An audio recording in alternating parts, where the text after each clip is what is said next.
Assalamualaikum warahmatullahi wabarakatuh. Tabi pun, jumpa lagi dengan saya Sulistia. Senang bisa kembali di rubrik Business to Business. Sudah sekitar 2 atau 3 pekan ya Business to Business off. Dan kali ini kita mau bincang-bincang nih terkait sesuatu yang lagi hangat jadi perbincangan meskipun sebenarnya puasa juga belum. Jadi akan ngebahas seputar wacana larangan mudik nih, dampaknya bagi pelaku usaha menengah, usaha mikro kecil menengah khususnya di Lampung. Dalam hal ini saya sudah mengundang 2 narasumber, yang satu salah satu pelaku UMKM di Lampung dan satunya lagi selaku ketua chapter Presiden IMA chapter Bandar Lampung, ada Bang Heri Andrian. Halo, apa kabar Bang? Baik. Alhamdulillah. Kabar baik. Kak Sulis, gimana kabar? Alhamdulillah. Insya Allah, ini meskipun agak batuk-batuk dikit, insya Allah masih sehat. Dan narasumber saya satunya ada Teh Nena Sabirin selaku owner nih dari online shop Nena sendiri, atas nama Teh Nena juga ngejual beragam produk ya Teh Nena ini, mulai dari donat bahkan sampai sambal kemasan yang bisa awet karena dia dikemas dan juga bisa tahan cukup lama gitu. Dalam hal ini kita mau bincang-bincang terkait gimana usahanya dan terlebih nanti seperti apa menjelang musim mudik-mudik Lebaran nih. Nah, sebelum kita bicara lebih jauh nih, Teh Nana gimana kabarnya? Alhamdulillah sehat. Alhamdulillah masih Assalamualaikum. terus produksi terus ini donatnya nih kayaknya ya. Alhamdulillah nambah terus omsetnya. Alhamdulillah rezeki ada berkah di balik corona sendiri pastinya ya. Iya benar. Oke, sebelum kita bincang-bincang dengan Teh Nena, boleh dulu kita dengan Bang Andrian nih. Kalau kita ngelihat nih Bang, secara umum pelaku UMKM yang IMA sendiri ini kan biasanya kita ngebahas otomotif nih. Kali ini IMA juga ternyata mendampingi pelaku UMKM, memberikan pelatihan seperti itu kan Bang ya? Betul. Nah, kita mau fokus ke UMKM-nya nih. Gimana kalau kita ngelihat pelaku UMKM di Lampung khususnya nih survive di tengah pandemi sendiri? Boleh dijelaskan Bang? Oke, terima kasih Mbak Sulis. IMA di Lampung itu kita ada binaan ya. Jadi kita mendampingi banyak UMKM. Sementara ini ada sekitar 200-an yang bergabung dengan kita. Kebanyakan memang UMKM dari makanan, ada kopi, ada juga khas Lampung ya, kerupuk, kemudian ada dodol durian, ada keripik pisang, macam-macam deh. Termasuk kerajinan tapi memang lebih banyak kita dampingi untuk bagaimana cara mereka mengakses pasar, ya, terutama bagaimana kita bimbing mereka supaya bisa memperluas pasarnya ke digital ya, pasar digital. Nah, sekarang kita akan kerjasama dengan Tokopedia supaya mereka juga bisa ada toko di beberapa marketplace. Dan juga ada GrabMart juga di situ, ada Gojek, ada Tokopedia yang jadi kerja. Oke. Jadi mungkin yang dilakukan Bang dalam bentuk pelatihannya sendiri udah digelar kapan mungkin di 2021 ini sendiri? Kita udah 3 kali ya melakukan pelatihan UMKM karena pandemi, kelasnya kita batasin sekitar maksimum 25 orang per kelas. Jadi sudah ada alumnus kita yang kita ajarin melek digital lah. Jadi kita didampingi Tokopedia kemarin, Gojek dan GrabMart itu membuat kelas digital marketing supaya mereka juga nggak cuma jualan offline tapi juga sudah bisa mengakses pasar digital gitu. Kemudian kita kemarin bulan lalu ya, akhir Maret itu kita buat festival UMKM Omni ya, kombinasi antara offline dan online. bekerja sama dengan beberapa sponsor dari teman-teman di bank, di antara Astra Group, ada JNE, banyak untuk teman-teman kita di IMA yang support UMKM dengan CSR mereka. Dan kita akan lanjutkan nanti di tanggal 17 sampai tanggal 31 April ini dengan tema Ramadan Field. Jadi nanti akan ada festival UMKM yang kedua dengan konsep yang sama, tapi kita mungkin akan sempurnakan. Nanti mungkin ada bazar UMKM di sekretariat kita, melibatkan juga pengusaha UMKM yang kuliner kali ya, yang nyiapin makanan khas Ramadan lah seperti itu. Sedang kita godok dari tim Tribun juga terlibat, ada Pak Iin, ada Mas Uji sebagai panitia di situ nanti. Mas Uji juga bantuin lah, gitu ya. Siap-siap Bang Andrian, untuk pelaku UMKM terus bangkit pastinya kan. Sebelum kita lanjut nih ke Bang Andrian, kita ke Teh Nena nih. Kalau boleh berbagi inspirasi Teh Nena, dari awal sebenarnya seperti apa perjalanan bisnis kita? Apakah memang dari awal di donat itulah, ataukah baru berinovasi setelah adanya pandemi? Silakan. Itu karena ada pandemi ya, kita sering di rumah.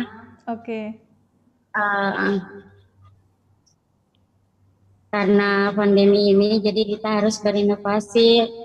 Sebelumnya nasi uduk. Cuma karena emang ada COVID ini, jadi omset nasi uduknya berkurang.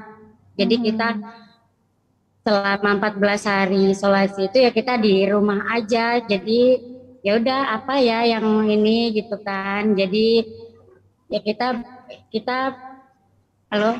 Ya, lanjut. Terus ya berinovasi untuk ini aja sih, apa namanya? Nyoba-nyoba olahan donat gitu ya. Benar. Jadi Teh Nena, awal-awal untuk pemasaran sendiri seperti apa Teh? Sampai produk kita dikenal, karena kan awalnya kita nggak jualan itu tuh. Iya. Awalnya kita nggak itu ya kan, tapi pertama tuh kita benar-benar nggak ini, karena rencananya tuh buat dimakan sendiri. Karena aku posting kan, posting banyak peminatnya Mbak itu jualan. Jadi kan konsumenku ini kan karena di rumah ya, di rumah aja nggak kemana-mana. Jadi pas aku posting donat itu, ya alhamdulillah responnya baik.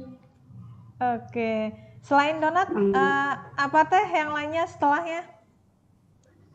Ada sambal. Nah, sambal ini kepikiran karena mau Ramadan ya, bulan Ramadan. Kepikiran, kataku bikin sambal kemasan aja, kataku kan gitu. Yang awet dan simpel karena gitu. Biar awet. Biar praktis, kita tinggal makan aja gitu kan, karena kan ya satu pandemi ini kan kita nggak bisa kemana-mana, terus kadang kita males gitu untuk mau masak segala gitu kan. Jadi ya udahlah kataku, ya aku ini sendiri aja. Teh Nena, kalau boleh tahu kita pemasaran di mana aja nih Teh? Pemasarannya di media sosial, Instagram, terus WhatsApp, sama Facebook. Jadi promosinya makin dikenal dari mulut ke mulut, terus nyebar. Iya, dari mulut ke mulut.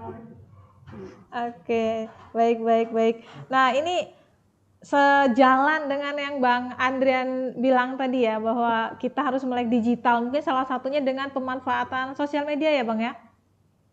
Betul. Nah ini kalau kita melihatnya gimana Bang secara umum di Lampung ini, apakah pelaku UMKM ini sudah banyak yang melek digital atau memang seperti apa Bang? Yang kita perhatiin ya, terutama di tempat pindah kita itu sebagian sudah mulai melek digital. Jadi mereka juga terbang ke marketplace, ke Shopee, ke Tokopedia, Kalapak dan sebagainya.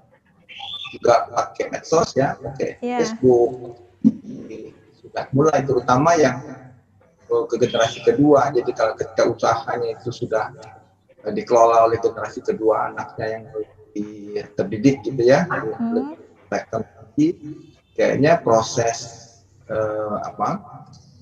perpindahan itu nggak begitu sulit. Tapi kalau masih di generasi pertama, kelihatannya memang ada ada gap, generation gap gitu. Jadi teknologi itu masih sulit diadaptasi.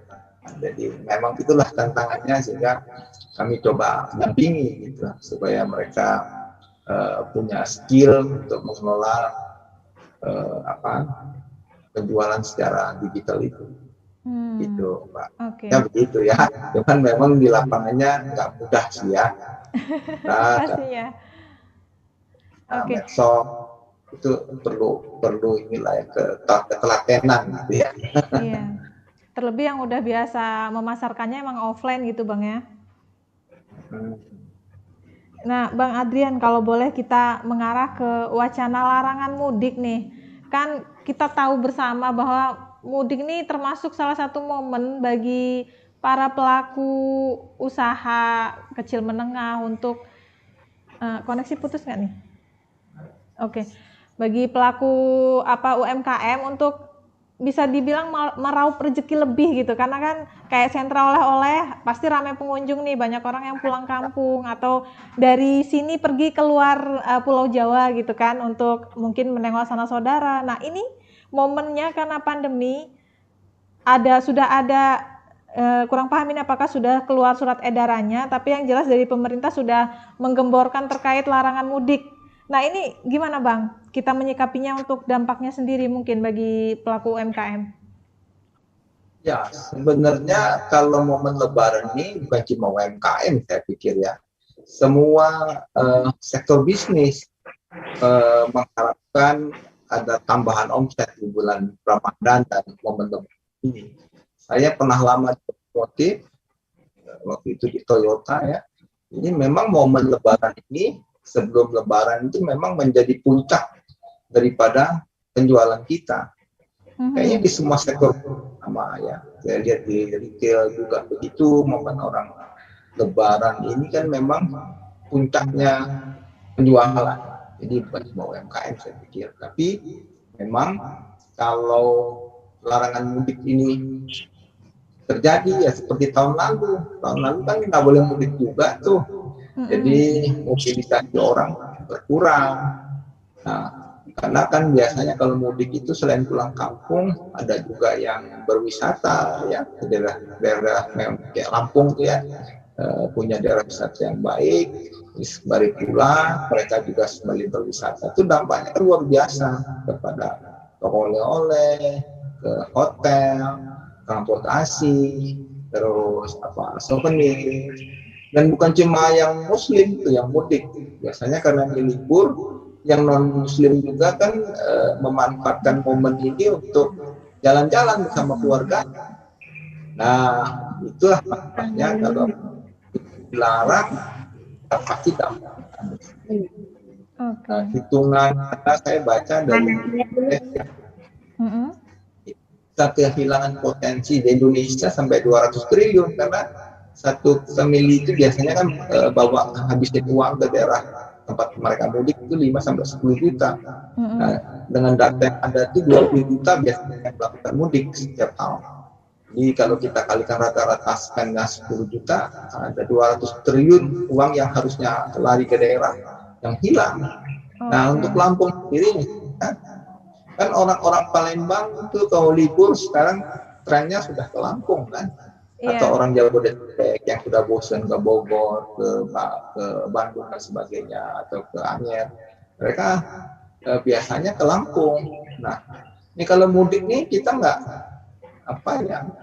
membayangkan seperti tahun lalu sepi sih, nggak ada yang mudik, jadi pengaruhnya kemana-mana. UMKM ya pastilah, hotel, transportasi.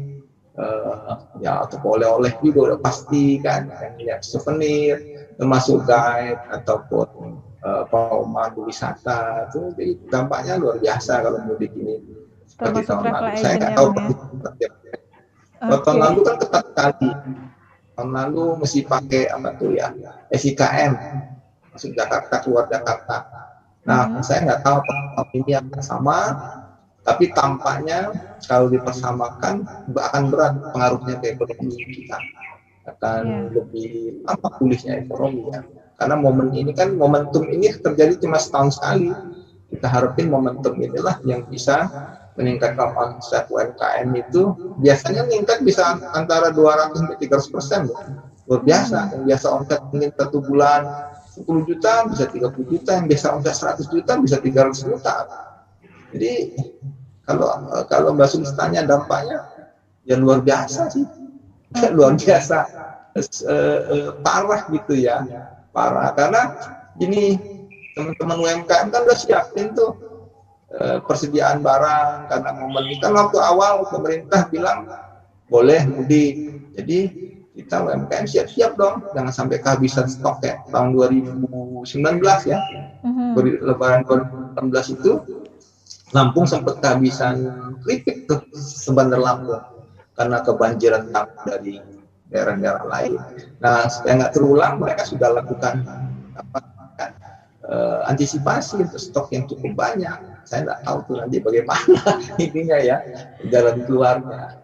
Itu Mbak Sulis ya, suara dari kita, dari UMKM ya. Cuman kan kayaknya pemerintah sudah kekeh, pokoknya nggak boleh mudik, gitu kan. Tinggal pinter-pinternya UMKM ngakalin deh. Mengantisipasi dan membuat inovasi supaya stok yang ada itu bisa tetap berjuang. Begitu. Nah, bener banget tuh Bang, terkait inovasinya kita pending, nanti kita bahas lagi nih Bang lebih lanjut. Ke Teh Nena nih, kalau dari Teh Nena sendiri gimana nih di momen menjelang pasti rame nih mudik segala macam nanti, cara kita untuk pemasaran tetap stabil gimana, sementara orang banyak dilarang, orang secara umum dilarang untuk mudik gitu kan. Boleh dijelaskan Teh? Halo? Halo. Gimana Teh untuk pemasaran kita? Untuk pemasaran kita sih ada yang kemarin aja datang kan gitu, datang ke tempat dari Serang, Bekasi juga. Kalau dilarang ini sih kita belum tahu juga ininya kan. Putus-putus. Enggak, suaranya jelas kok, bisa diterima jelas di sini. Boleh dilanjut, jadi kita ya berharap sih terus. Halo. Ya, dilanjut Teh. Harapan kita gimana nih di tengah larangan orang sih, untuk bepergian? Iya, harapan kita sih mudah-mudahan nggak dilarang ya, biar UMKM-nya tetap maju, usahanya tetap bisa berjalan gitu ya Teh ya. Ya. Dan mungkin kalau dari Teh Nena pribadi nih, biar tetap jalan, gimana upaya kita nih?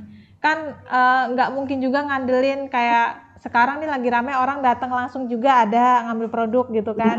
Nah, sementara di tengah larangan mudik nanti kan orang pastinya nggak boleh datang langsung. Mungkin kita lebih mengoptimalkan pemasaran melalui online-nya atau seperti apa Teh?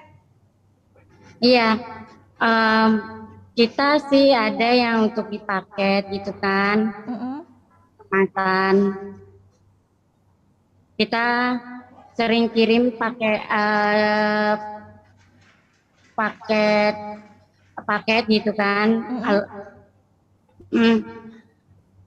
Terus sering kirim juga kok ininya untuk kemasannya, tapi kalau donat emang nggak bisa, emang harus langsung datang. Tapi orang banyak dengan varia itunya, jadi banyak yang pengen nyobain donatnya juga. Jadi datang langsung karena donat bisanya diambil kan ya, nggak bisa kita beli lewat online. Kalau donat gitu. memang nggak bisa online. Cuma emang untuk promosinya kita lihatnya ya, kita postingnya online. Oke Teh. gitu. Kalau inovasi produk sendiri Teh, kayaknya kita lagi hits nih viral donat corona ya. Itu gimana bisa muncul Iya, ide? Kayaknya terakhir wawancara waktu itu belum deh. iya, itu belum kata aku. Karena kan sekarang-sekarang ini banyak ini ya, yang diberitain ya corona, terus vaksin segala macam. Ya aku punya ide sendiri aja, Pak. Aku buat aja ya, apa kayak corona, terus vaksin, Heeh. kumannya itu kan, Iya benar, aku bentuknya udah kayak virusnya. Yang lu makan nggak ngeri nih ya? kumannya. Oke. Jadi Jadi biar, salah. Mm-mm. jadi biar kataku ya alhamdulillah anak-anak pada lucu, malahan Iya. anak-anak juga sering sering bolak-balik beli donat corona. Oke. Jadi itu hal positif yang bisa kita ambil dari kondisi pandemi yang belum berakhir juga nih ya Teh ya. Membuat Iya, inovasi bahkan membuat varian donatnya itu serupa dengan virus yang harusnya ditakutin nih. Vaksin seperti itu yang kita buat ya Teh ya. iya. Oke, kita ke Bang Andrian nih. Tadi dari pelaku UMKM-nya sendiri sudah sedikit menjelaskan terkait apa upaya yang dia lakukan gitu kan, tetap menggencarkan online-nya gitu dalam berjualan. Nah, kalau kita secara umum nih Bang, terlepas dari pelatihan supaya melek digital bagi pelaku UMKM. Nah, untuk mengantisipasi terlebih ini kan baru-baru keluar juga terkait edaran mengenai larangan mudik nih. Antisipasi supaya apalagi itu tadi udah stok biar tetap keluar stoknya, tetap terjual gimana nih Bang kalau dari IMA sendiri? Iya, jadi memang karena banyak yang nggak bisa mudik, ya kita coba buat inovasi ya. Rencananya kita akan buat semacam paket gitu ya, paket parcel ataupun paket dalam dus gitu ya, yang isinya itu makanan-makanan khas Lampung gitu, kopi, dodol durian, pisang. Jadi kita kemas seperti parcel modern dan nanti kita coba kirim ke warga yang membutuhkan. Nah, jadi harapan kita ini UMKM untuk nanti produk-produknya ini juga kita bisa pakai di di pasar modern sehingga mereka lebih dikenal, termasuk nanti teman-teman kita yang di luar kota atau orang Lampung yang kan bisa mudik gitu, keluarga dan sebagainya. Teman-teman kita juga bisa buatin paket bekerja sama dengan JNE ya, JNE juga kita supaya bisa kasih harga khusus lah untuk paketan yang murah dan terjangkau gitu. Jadi mungkin paketnya mulai 100.000 sampai 200.000, jadi ngobatin kangen orang nggak bisa mudik seperti itu. Keren tuh. Nggak mungkin kan yang lagi nggak bisa pulang itu nggak rindu gitu kan dengan kampung halamannya. Iya pastilah, ya pengen dapetin oleh. Ini kan misalnya kayak produk-produk UMKM kita itu udah sampai Bali, sampai Surabaya, yang bawa orang Tribun sendiri, kayaknya DM-nya Tribun tuh yang keren, alhamdulillah tuh kita udah dikenal teman-teman yang baikin di Surabaya, di Bali juga gitu ya. Kayaknya kalau Mbak Yin pulang ke sana bawa tuh, mudah-mudahan nanti ada order dari sana, nggak lanjutkan katanya keripik kita sama kopi kita enak gitu kan. Iya. Ditambah nanti mungkin festival itu untuk pasar domestik ya, orang-orang Bandar Lampung sendiri. Bazar itu kita harapin juga bisa menjadi tempat teman-teman UMKM untuk promosiin dan bisa ningkatin penjualannya. Kan kalau momen Lebaran itu pasti ada lah, tapi kebutuhan yang memang berkaitan dengan Ramadan ya, yang jualan takjil, jualan makanan pembuka ataupun kurma dan sebagainya. Biasanya kan itu meningkat penjualan. Nanti teman-teman yang memang bisnisnya di situ ya silahkan ikut bazar kita, termasuk baju muslim, ya pakaian muslim, mukena, baju koko dan sebagainya. Kita persilahkan aja nanti. Kan rezeki masing-masing kan. Iya benar usaha banget. Dan bentuk. Nah, itu berarti diambilnya di momen Ramadan nanti Bang ya?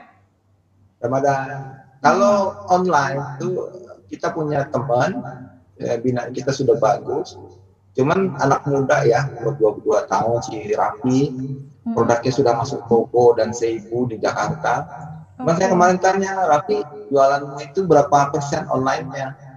Dia bilang, Om, baru bisa 20% mungkin dari total omset saya. Jadi 80%-nya masih offline. Jadi memang ini tantangan juga buat kita yang sudah pinter ada melek digital pun omsetnya tuh masih mengandalkan 70-80% masih dari offline juga. Gitu. Jadi masih besar peran offline.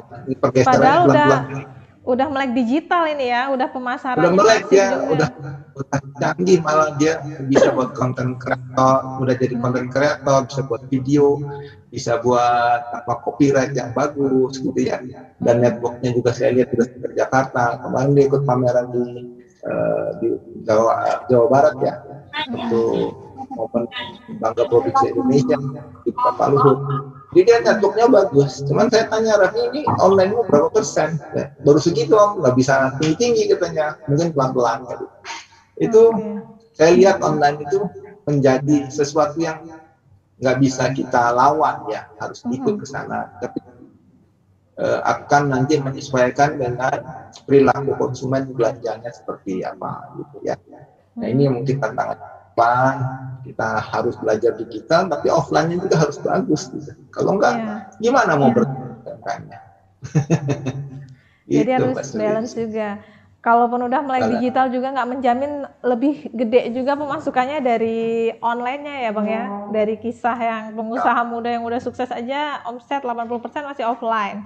Nah ini ada toko oleh-oleh yang itu ya, yang dikelola sama teman kita di Corp itu yang langsung dalam binaan kita. Itu juga sama, dia kan konsinyasi dengan banyak UMKM. Mungkin orang baru nggak sampai 5% kali. Jadi masih sangat tergantung dengan wisatawan domestik yang datang. Kalau weekend omsetnya bagus karena banyak yang datang dari luar kota pulang gitu ya. Kemarin ada long weekend, kebantu banget gitu, omsetnya bisa meningkat banyak. Tapi kalau mengandalkan online saja, walaupun mereka sudah punya tim digital ya marketing, cuman masih belum saya tanya belum begitu nendang gitu loh. Ya, mungkin perlu ini lagi ya, belajar lebih banyak kali. Mungkin dari sisi jadi nggak semuanya pembelinya online juga Bang. Ya nggak semuanya online, saya pikir memang di balance. Berarti itu Mbak Sendisi. Oke, siap. Nah ini waktu yang sudah melewati dari obrolan kita ini. Sebelum kita closing nih, mungkin ke Teh Nenanya dulu nih, harapannya untuk pelaku usaha seperti Teh Nena ini gimana nih di tengah pandemi yang juga belum berakhir pastinya, terus di tengah larangan orang nggak boleh mudik nantinya, gimana nih Teh? Boleh disampaikan Teh? Iya, harapannya sih mudah-mudahan cepat berakhir ya. Kasihan yang membutuhkan gitu kan, membutuhkan untuk kebutuhan dapur tetap mengepul gitu ya. Karena banyak sih yang berhenti gitu kan, diberhentiin karena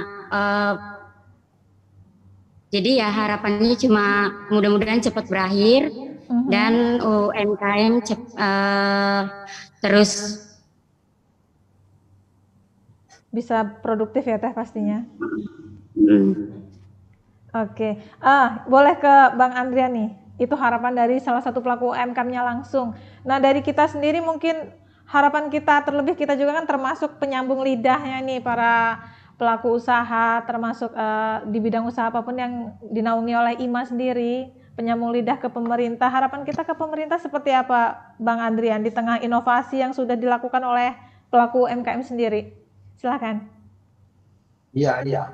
Jadi memang pandemi ini sih UMKM terpukul hebat ya. Krisis 98 tuh UMKM itu jadi pahlawan buat bangkitnya ekonomi Indonesia. Tapi pandemi ini 2020 ini sih UMKM-nya nggak berdaya. Jadi memang peran pemerintah harus bantuin. Lihat banyak sudah dibantu ya, ada bantuan langsung tunai, ada bantuan pendampingan sebagainya bagus, tapi kelihatannya masih kurang banyak kali ya. Karena UMKM itu banyak banget. Iya. Pelakunya banyak sekali, 60% pengusaha Indonesia itu kan UMKM. Jadi memang pemerintah harus kerja keras untuk mendampingi, karena daya beli ini kan penting sekali. Karena kelas menengah sampai hari ini masih nyimpen duitnya di tabungan tuh, belum mau belanja, belum berani keluar. Tapi saya yakin dengan vaksinasi yang cukup massal ini, kita harapin nanti kelas menengahnya dibantuin sehingga ekonominya bergerak. Karena kalau nggak bergerak, UMKM juga berat.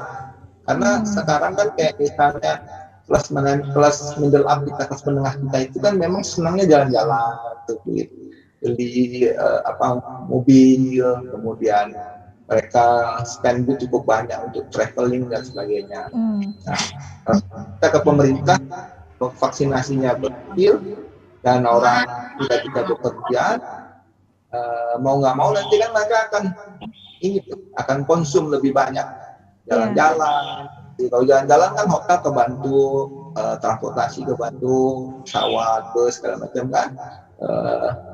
Industri ikutannya pasti terbantu tuh, oleh-oleh, souvenir ya, macam-macam tuh. Jadi pemerintah ini kita satu-satu yang kita harapin kasih bantuan ke pelaku UMKM sebanyak mungkin deh, segala macam program kita ngikut aja. Tapi saya lihat pemerintah sudah cukup jeli, misalnya kayak di mobil ya, kelas menengah ini kan memang duitnya banyak tapi nggak mau keluarin. Iya. Mobil kemarin kan direlaksasi. Ada relaksasi, terus pada belanja. Ya dinolin gitu, kayak yang mobil kecil yang 2.500 ke bawah dinolin, yang 2.500 ke atas dipotong 50% sih. Saya dengar teman-teman otomotif happy tuh, permintaannya banyak, cuman masalahnya barangnya sedikit. Nah itulah dilematis. Tapi lumayan, kelas menengahnya sudah spend duit gitu ya. Harapannya kalau kelas menengahnya spend duit, kita harapin nanti UMKM-nya pasti kebantu lah, karena mereka jalan-jalan kemana-mana ya, kebantu. Yeah. Belanja oleh-oleh pastinya. Cuman memang duit yang dari pusat itu kayaknya kalau ke daerah itu agak lambat tuh. Nah, kita harapin agak cepat, kayak bisa dinikmatin pelaku UMKM, sehingga mereka yang butuh bantuan modal dan sebagainya bisa tetap berproduksi, bisa masalah kurangnya, sehingga ekonomi kita bisa pulih kembali. Harapannya gitu sih, Pak Sulis. Siap. Terima kasih nih Bang Andrian, bener banget ini kalau cepet turun kan keserapnya lebih cepat juga pastinya kan ya. Oke, ini terima kasih Bang Andrian waktunya udah bincang-bincang di rubrik B2B Tribun TV Lampung. Teh Nena di sela kegiatan ngadon donat dan juga kesibukan lain tetap menyempatkan waktu juga untuk bincang-bincang sejenak lah di sini. Mudah-mudahan apa yang Bang Andrian sampaikan dan juga Teh Nena bisa menginspirasi banyak orang dan pastinya juga bisa menjadi salah satu